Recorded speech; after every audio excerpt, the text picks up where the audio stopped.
Meet Michelle Mace Curran. She's one of only a handful of women to make it to the elite level of the Air Force Thunderbirds. She blazed her own trail in the skies, and she found her purpose in inspiring and empowering others. Each one of us, so to put it in perspective, only about 2 to 3% of fighter pilots in the Air Force are women. And then you look at the Thunderbirds, the team's been around for 70 years, had hundreds of pilots, and I was the fourth woman to ever fly in the demo. You have the honor of representing women, but you also have the burden and the responsibility of kind of setting the reputation for all female pilots, which sometimes can feel very heavy to carry.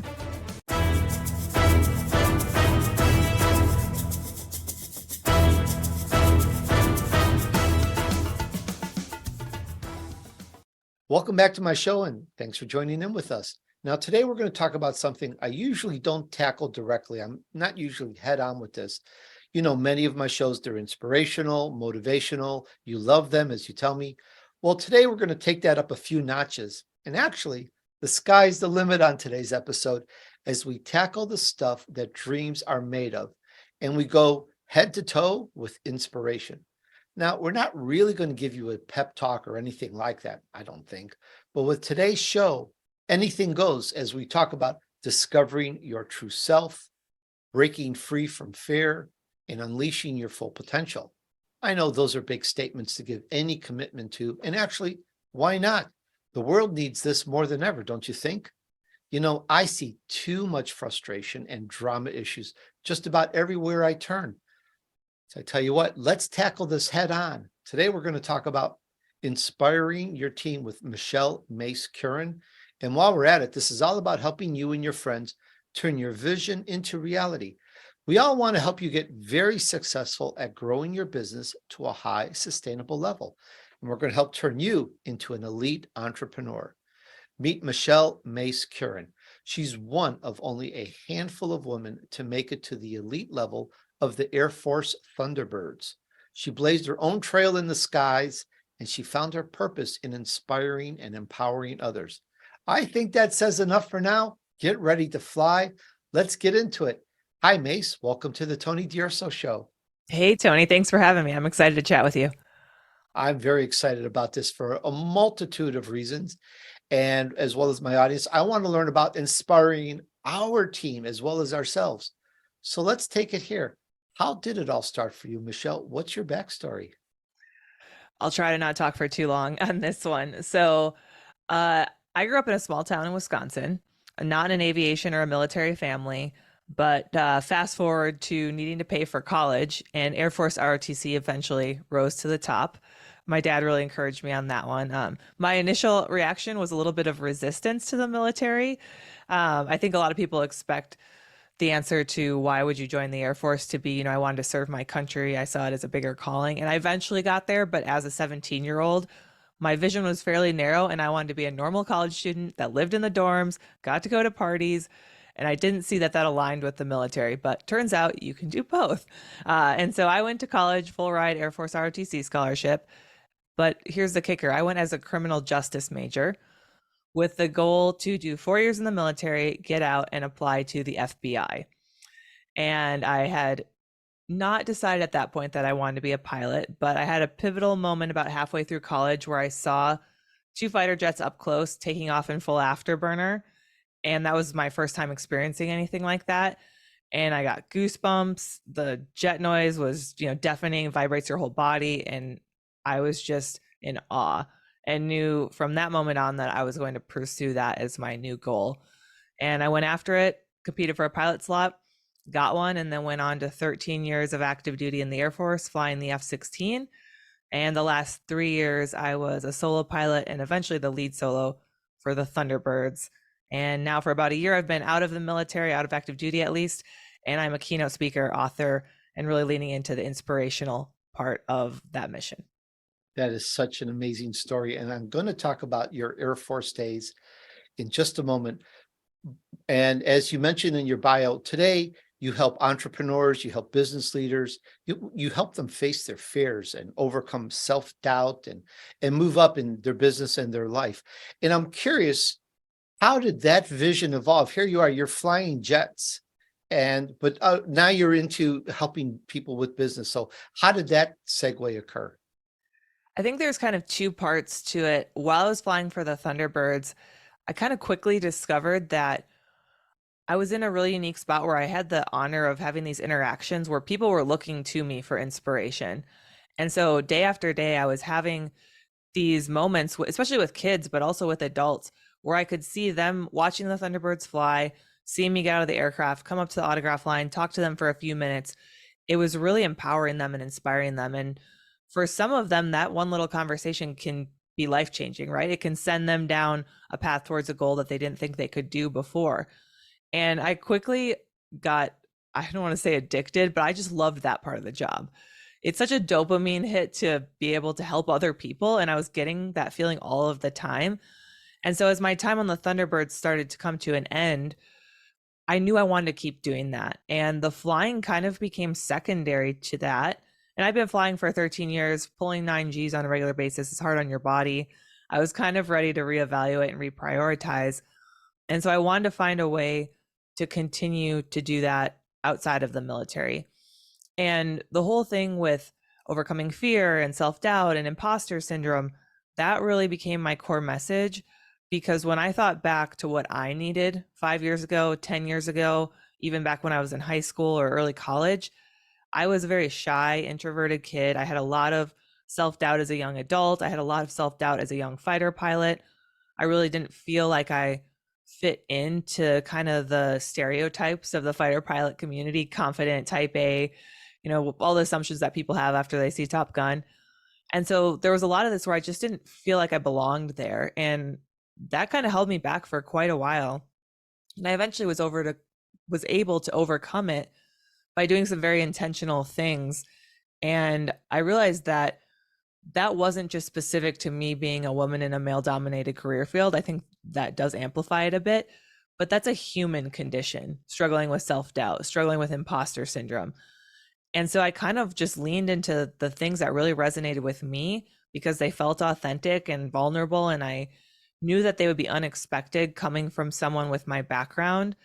And the response has really been incredible. It's, when I speak to uh, an audience where it's women in a male dominated career field, maybe law enforcement or something like that, I really expect my message to resonate. And I kind of knew that. But what's been more surprising for me is when I go speak at a tech company or a Fortune 500 company, and people that are in leadership roles, men and women, are coming up afterwards and being like, I have felt that way my entire career. And these are the people that the ones below them are looking at and admiring and thinking they have it all together and always know what to do. And they're the ones that are like, I need to hear that so much. And so it really opened my eyes over the last year to that this is something that almost everyone struggles with. And so it's just been such an honor to be able to connect with audiences and see the expressions on their face and see that it's reaching them. And then have people start to follow up with me now where they've gone to my speech. It's kind of triggered this idea for them. And then they've went and followed through with it. And I get to hear their kind of success story afterwards. And that is just so cool. It's cooler than flying an F-16 upside down. I know that's hard to believe, but it's been amazing. That is something, because flying that F-16 upside down, that's quite an adrenaline rush. I mean, we all get that, though not necessarily all of us can experience that.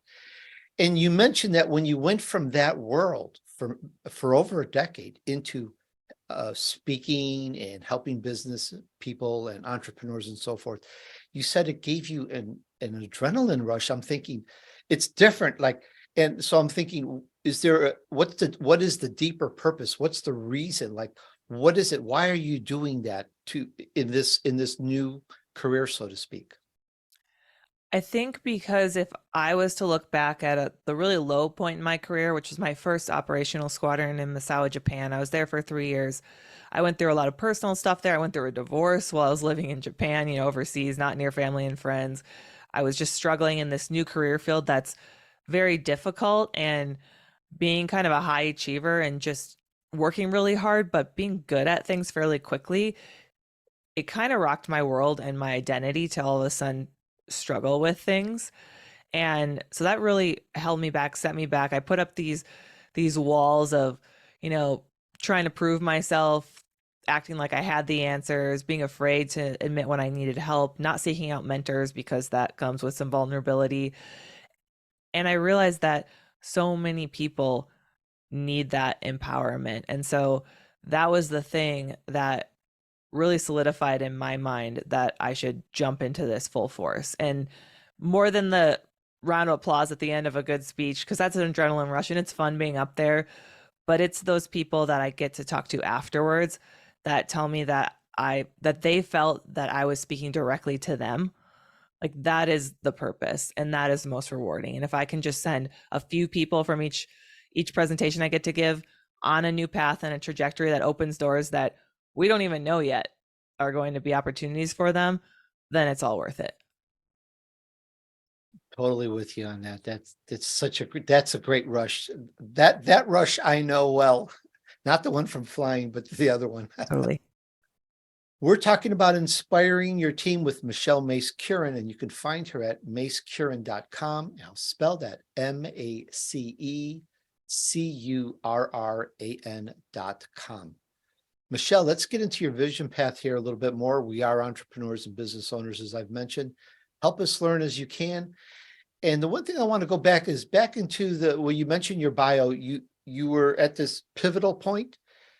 You wanted to be an FBI agent, and not that I'm saying anything bad or derogatory about it, but it's a great career, but you decided to be this fighter pilot. And I believe when you saw a couple of jets take off, was that it? Was it just because you got goosebumps or what made you just change? Because usually when people are on a given path of a career, they like to stick with it, but you change. And I'm just curious to find out more about that. So I think it was more than just the physical excitement, but I saw the challenge. I'm competitive. I saw it fulfilling that. I was when I was growing up, I was super adventurous, loved roller coasters, liked skydiving, all of that kind of stuff. And I was like, this is about as close as I can get in a career in the military to, adventure, fast paced, like physically thrilling as far as the forces that your body is under in the cockpit, but also very challenging, mentally challenging.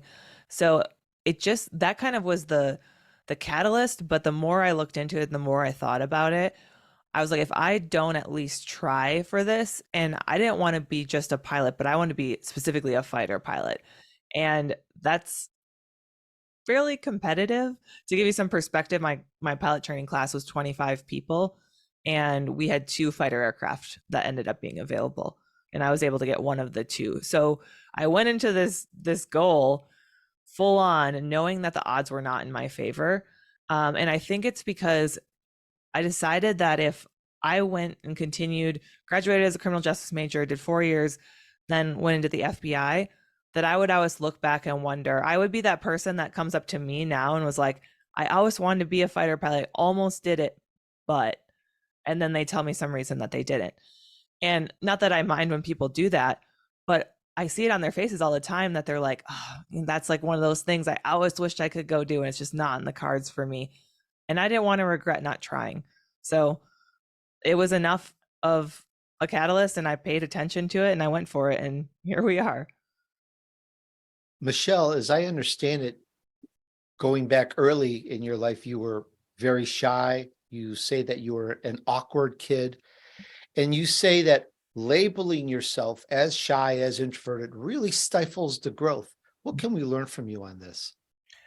Yeah, so I definitely was shy and awkward as a kid, no doubt about it. I hated being in the spotlight. I hated social interactions. I had my very small group of friends. Yeah, I would not put myself out there in social situations at all. And even going into the Air Force, ROTC, and then early on in my career, that was something I really had to work on, was being assertive, being okay leading people, leading a formation and getting them to march or any of that kind of stuff was uncomfortable for me. And so I struggled with that. It felt uncomfortable for so long. But later in my career, and really as I got into the Thunderbirds, there was a moment where my first season, I was struggling a little bit because I am still introverted. I still need my time by myself to recharge my battery. And I was struggling with managing my energy level, and I was being so public facing while we were on the road doing shows. And especially being the only female pilot for the whole 3 years I was there, I would get sought out by people constantly. Even in the bathroom, people would stop me and ask for a photo or something. And so it was exhausting. It was rewarding, but it was exhausting. And there was one point where I was like, I was just doubting if I was the best person to be in that role because of that. It wasn't about the flying. I was doing fine there. It was about my ability to be outgoing and interact with the public in the best way possible. And my boss, who, being Thunderbird 1, you're also always getting sought out. You're the one that's meeting the mayor and up on the stage giving the speech and doing all these high profile things all the time. He said something to me. He's like, Mace, I am an introvert. This stuff is not natural for me either. And it was kind of eye opening to me because I never categorized him in that, under that label. And so I started to think about it, and I was like, where I am now, the things I'm doing now is so far along, or so far from what I was scared of as a kid. Obviously we grow, we progress, we get better at things. Like, why am I stuck calling myself these things? Why am I always using that as a crutch, as an excuse? Like, oh, I'm introverted. Oh, I'm shy. Why can't I just be, I could be tired today and not super excited to be at an event. But when I put a blanket statement on my entire person, then I use that filter to make decisions. And so when I'm like, some opportunity comes up that does involve getting in front of people, I'm like, oh, in my head subconsciously, a shy person wouldn't do that. And so then I will, kind of resist. I'm like, oh, someone else is probably a better fit. And I was missing out on opportunities because I was using this filter that I didn't need to use. And as I'm thinking about this, the one thing I want to make sure I ask before we get off is your call sign. Your call sign is Mace. So I got to ask, how did you get that call sign? And is there something that we can learn from that? Yeah, so that is one of the most common questions I get. And in true fighter pilot tradition, we have kind of this rule that is probably gone back forever, that we only share our call sign story, all the nitty-gritty details, in person. And the second part of that rule is that you have to buy me a beverage, but I'm pretty sure that was just for people to get free beer. So I'll give you like the broad brush Okay. story. The no bear involved question. Right, totally. Answer.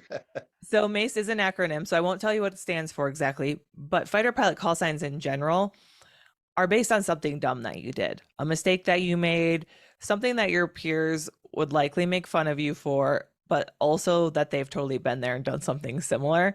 And it's almost a rite of passage to get it. You get it at your first operational squadron once you're done with mission qualification training, which means you are now certified where you could go into combat the next day as a fighter pilot. And so it's a big deal. You've worked for years to get to that point. And then all your peers in the squadron, they get together, they brainstorm all of the dumb things that you've done over the last 3 or 4 months while you've gone through those flights, which I think they just wait until you're done with MQT, mission qualification, because that gives them plenty of material to use because you've made plenty of mistakes in that time.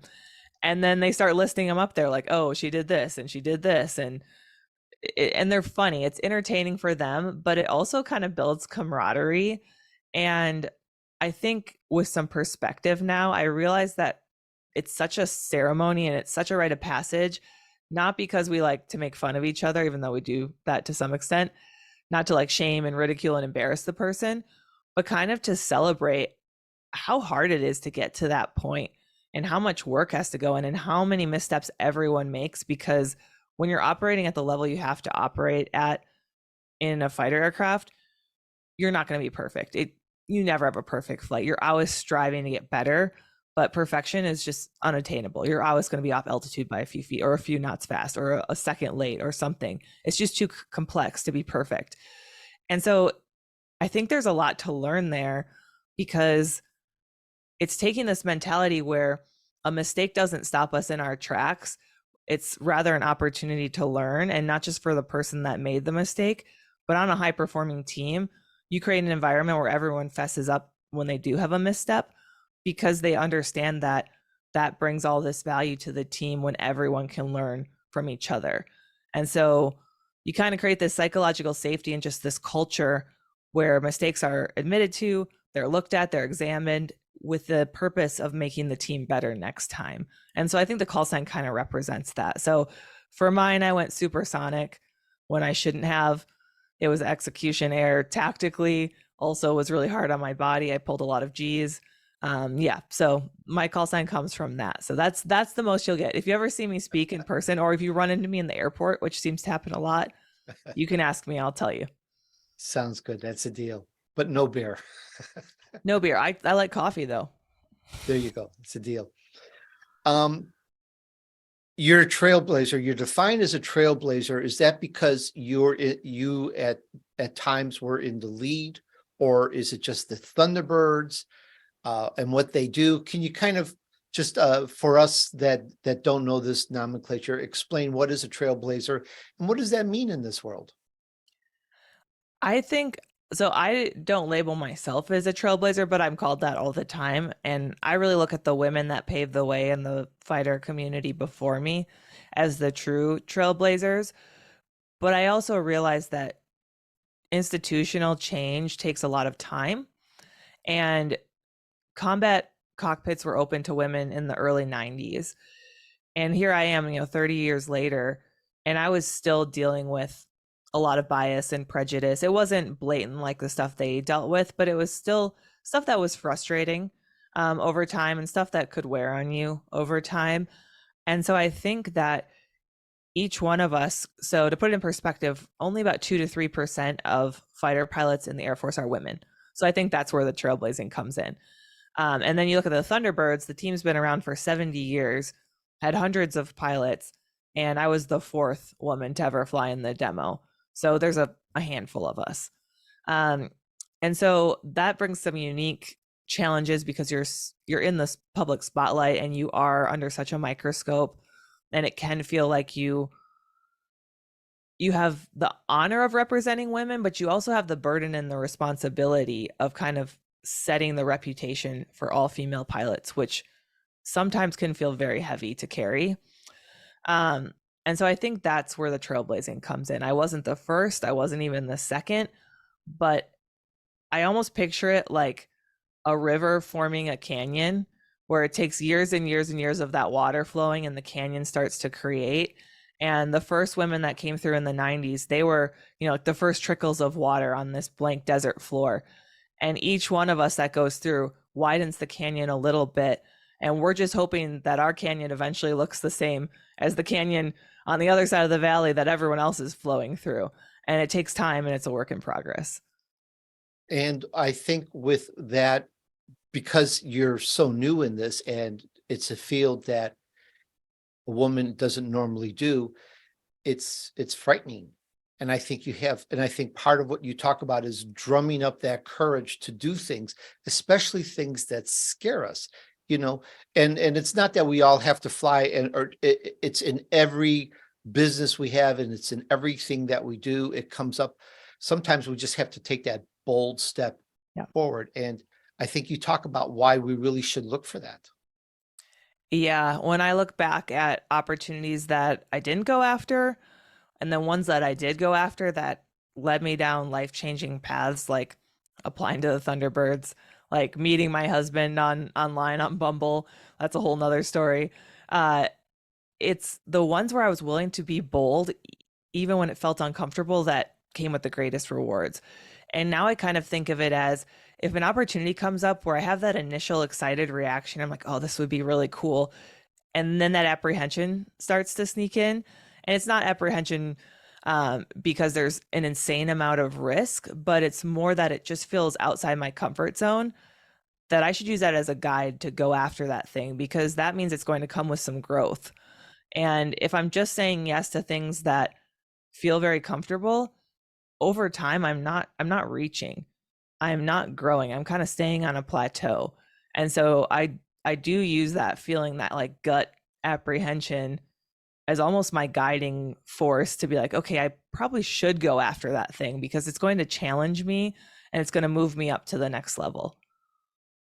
I know you mentioned meeting your husband, and as I understand it, he taught you something about being bold. I'm not sure if you've just answered that or if there's anything more you'd like to say about that, but you did mention him. So what else could you tell us about that?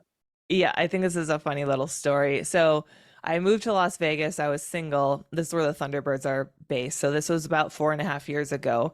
And I was on Bumble, the dating app. And what's unique about Bumble is you get paired up with someone when you both show interest. So you both see a person you like, you swipe right, you get matched up. But Bumble is specifically only allows the woman to send the first message. And they give you a 24-hour window to do that, or that match just disappears forever. They're encouraging people to be bold. And so I had matched up with this guy, and I thought he was very good looking. And I actually thought he was so good looking that he had probably accidentally swiped right on me. That's my classic inner doubt, insecurities sneaking up.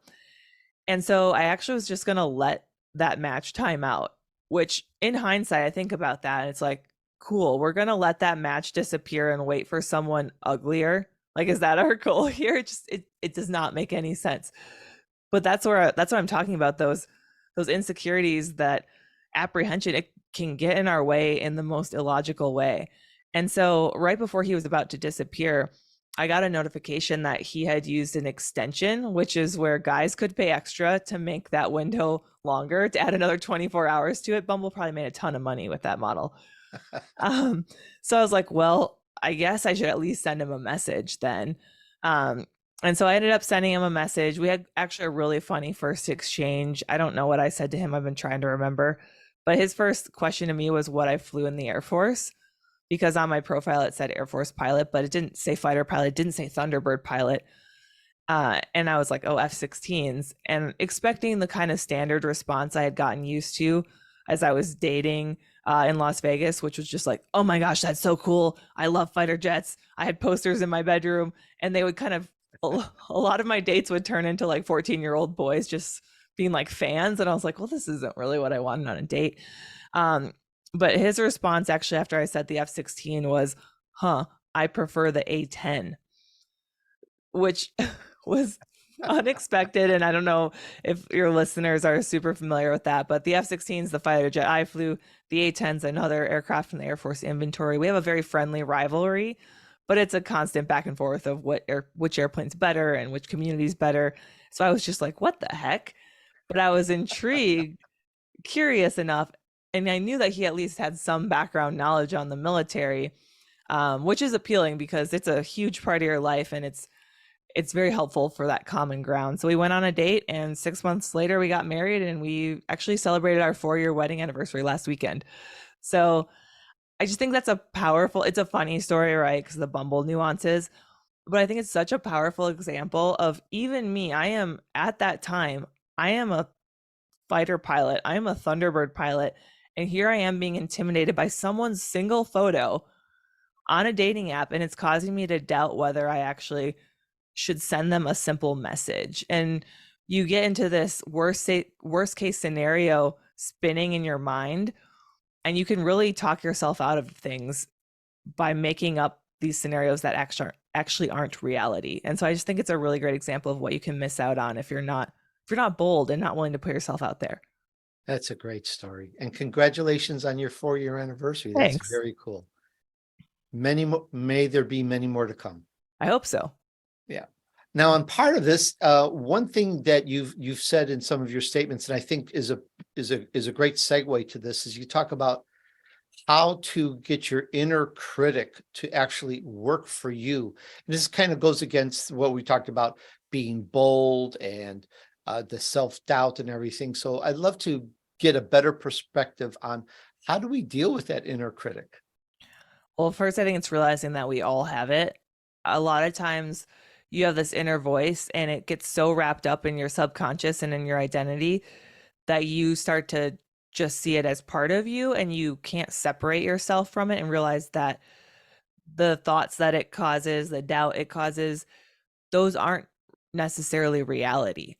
Like, what we think in our minds does not always reflect the facts that are out there, which we could get into a whole episode about that. But I think it's very easy to start to listen to that inner critic and be like, oh, I'm not good enough to be here. Oh, I'm a shy kid. I shouldn't be a public speaker.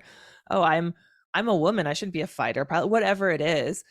And that voice has been crafted over years of society, over your parents, over how you grew up. Like, there's so many things that go into it. And so one of the things I help people do is something as simple as sitting with a small group of people or another person and listing out the attributes of your inner critic. I mean, like, what does it actually sound like? What does it look like? And I've done this workshop with a bunch of people. And for me, I realized that my inner critic, and it changes a little bit depending on the situation, but primarily when it came to my reputation, when it came to flying, when it came to leaving active duty and taking a path that's not very common for people in my career field, it was another fighter pilot, male, no face that represented any person I knew, but in a green flight suit, short hair, lieutenant colonel type, older than me. I was, older, more experienced than me. And I had this faceless thing that I felt like I was running all my decisions through. Like, what would they think about me getting on a stage and sharing my story? What would they think about me using my background and the Thunderbirds to promote a children's book? What would they think about me doing X, Y, and Z? And so digging into those attributes and just taking a minute to write down, like, what does it sound like? Where does this come from? We don't really take the time to do that. And I kind of realized that that faceless entity, that person, they have no bearing on my actual life. And so to let them take control like that is just such a waste. And it gave me a lot of perspective to kind of reframe how I made my decisions. And I've seen a lot of other people go through that exercise and come out the other side being like, my inner critic has been my mother this entire time, or this teacher that, shamed me in school, or some like painful interaction, and just identifying that they can kind of separate it from their own identity. Oh, I love it. Mace, as I'm calling you Mace, I guess, because I'm referring now to your flying as opposed to what you do with businesses. So a flying question. So this is now I'm talking to Mace. As an air, as a fighter jet pilot, I'm just curious if you can say, did you ever see any combat? I did. So not air to air, which I think is what a lot of people imagine. We haven't been in any air to air dogfights in quite some time. Hopefully it stays that way. But I was in Afghanistan, so I did close air support, which is a very challenging mission, but also a very rewarding one because you are directly responsible for supporting American or allied troops on the ground.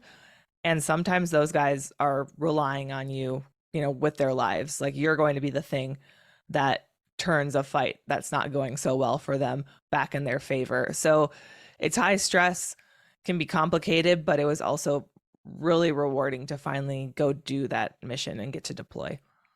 Very good. And I have one other, let's call it burning question about flying.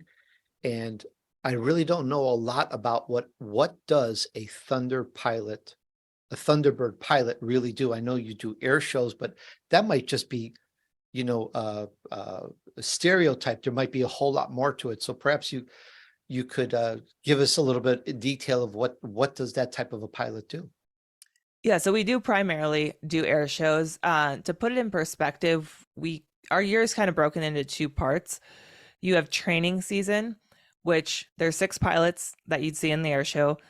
There's no extras. Those 6 are the same 6 every single time you see the team fly.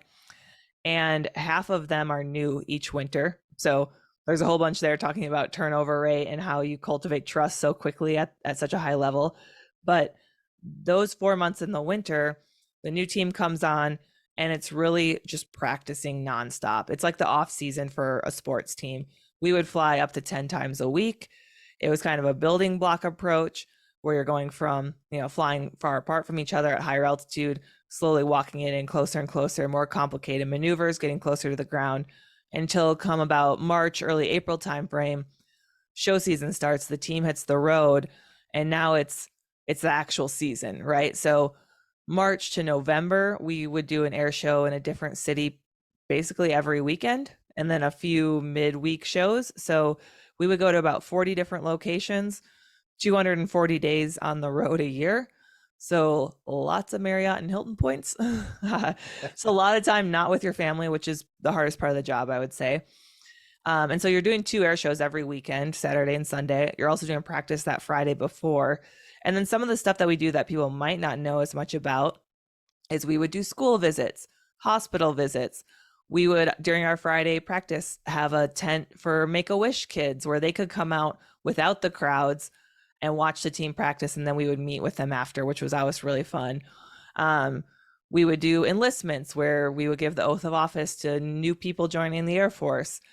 We would do some incentive flights where we would fly either reporters or celebrities, but also hometown heroes, people that had just, really served their communities or had insane acts of bravery. Like we had flown a teacher who stopped an active shooter.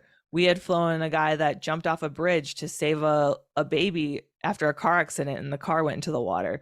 Just these people that have done these heroic things, we're like, let's give back to them a little bit.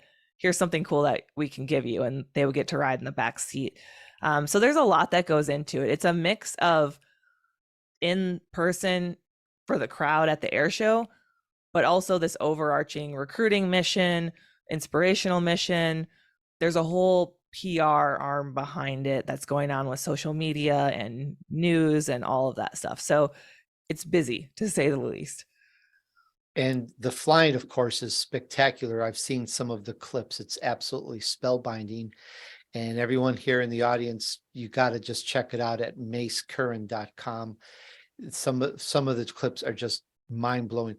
And I have just a few moments here for one bonus round question. I'm being a little silly because this is about business, and I'm curious, Michelle, what would you say is the biggest challenge that you have faced in starting your own business and starting a second career, actually? The biggest challenge, I think it's something that I experienced on a small scale that I think businesses on all scales experience. I was a solo entrepreneur, dove into this headfirst about a year ago, and I quickly got to a point where the amount of things that needed to be done were, I was barely keeping my head above water, right? I needed to be writing speeches and rehearsing because that's the product that I'm delivering. But all of my time was getting bogged down by initial sales calls and emails and contract red lines and responding to DMs. And I was just like, how can I do this? And so I got to a point last summer where I was like, I haven't been doing this long enough where I have a ton of capital to hire employees, but I also can't grow at all if I don't hire employees. And so I think it was recognizing when I needed to bring help on and trusting someone else to represent my brand when my whole business is it's my brand. So it's very stressful to give that responsibility to someone else and let them be the face of it on sales calls, on emails. And I hired 2 people last August, and so they've been with me almost a year. That was the best decision I made. Being willing to take some of my profit and invest it into them. My stress level went down substantially, and it's been so amazing to have other people to brainstorm with and bounce ideas off of. And then for me to be able to focus on the things that only I can do and not get bogged down in all of the other kind of busy work. So I think that was like the low point last summer when I was like, how do we do this? I'm drowning right now. Looks like you went bold and took that step. For sure. I've had several times. That's funny that you mentioned that because I've said so many times where I'm like, I don't know if I should do that. Should I start this thing? Should I try this new thing? And then I'm like, if I was in the audience of my own speech, what would that person on stage be telling me? And it gives me perspective, oddly enough. I'm like, oh, I should probably practice what I preach and go do the thing. I love it. Once again, we talked about inspiring your team with Michelle Mace Curran. And again, you can find her at macecurran.com. Michelle, thanks for sharing with us today. I've learned a lot. I'm going to listen to this again. There's some great lessons. And as you said, what would you do if you were in the audience of your own lecture or your own talk? It's like sometimes you have to then go forward and step forward with your own advice and you go, God, this is great. And I totally get that. I've been there with that. And I just want to say, I just really appreciated this. Thank you so much for sharing. Thanks for having me. It was fun. Hey, thanks for hanging out with me while I featured an elite entrepreneur who took her vision to reality. We talked about inspiring your team with Michelle Mace Curran. We talked about that decision to become a fighter pilot, where she was going to go in a totally different career, and how she was shy and introverted, and how that can stifle growth and how to deal with it. We talked about how she got her call sign, which is Mace, and what can you learn from that? We talked about the debrief culture, and we talked about the pressures that come with being a trailblazer. We talked about the imposter syndrome, self-doubt, finding the courage to deal with things that scare us, how to be bold, how meeting her husband really taught her something. Well, that's a great story. We talked about how to deal with your inner critic to reframe. Talked about if she had combat and what does a Thunderbird pilot do. We talked about business and some of the biggest challenges, so much stuff. Let me ask you this. What did we discuss that resonated with you? And please share this with a few friends to help them too. All right, let's use this and let's help you move on your journey to success. Thanks, and remember, just take action. Success awaits those who persevere and remain steadfast despite the odds. Sow good seeds, do good deeds, and join me on the next episode of The Tony DUrso Show.